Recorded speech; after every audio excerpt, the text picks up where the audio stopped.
From the Bob Mills Weather Center, meteorologist Stephen Nehrenz.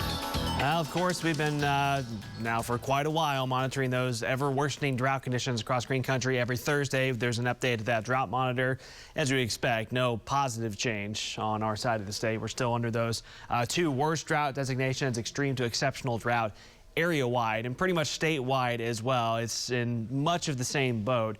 As we look statewide, there actually technically were a few areas in far southwestern Oklahoma, of all places, that saw a slight improvement from some of the heavier rains that fell several days ago closer to the Red River. But in general, you can see the entire state is under at least severe droughts, and a lot of us are worse off than that. So needless to say, I know we're broken record by this, and it's kind of Captain Obvious to say that we need rain and a lot of it, and we're still searching for it, and none coming the next few days, that's for sure.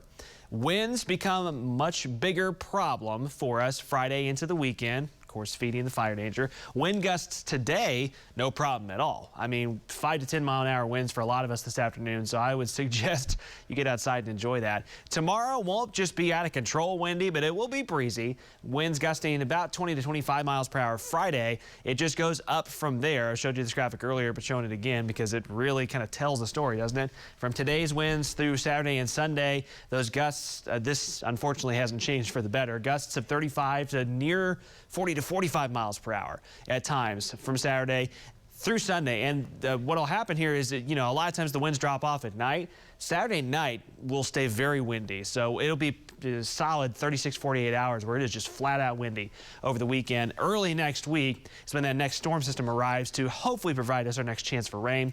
But those strong south winds also feed in the much warmer temperatures. So after our below normal week that we've had, we go back way above normal over the weekend. Normal high would be low 70s, and we'll be pushing upper 80s for Friday, Saturday, and Sunday until that next front kind of knocks us back into reality a little bit.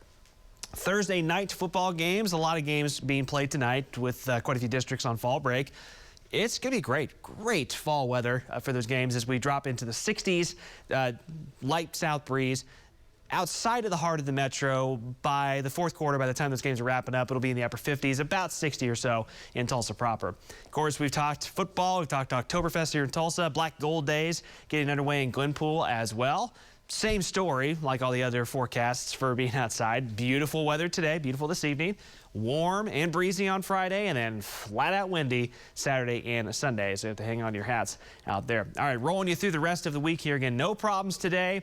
And outside of being a little breezy on Friday, no problems tomorrow. Just a huge warm-up, 40s in the morning, mid to upper 80s in the afternoon. Saturday, our lows, I mean, with the gusty winds, our lows just keep climbing. So lows in the low 60s, which is where our highs were yesterday, and that's on Saturday. Highs in the mid to upper 80s. We'll eventually start seeing a little more cloud cover, at least kind of patches of cloud Saturday into Sunday. That'll be the sign of that moisture returning. And by Sunday, here comes that next front. Out ahead of it, we're still very warm, very windy.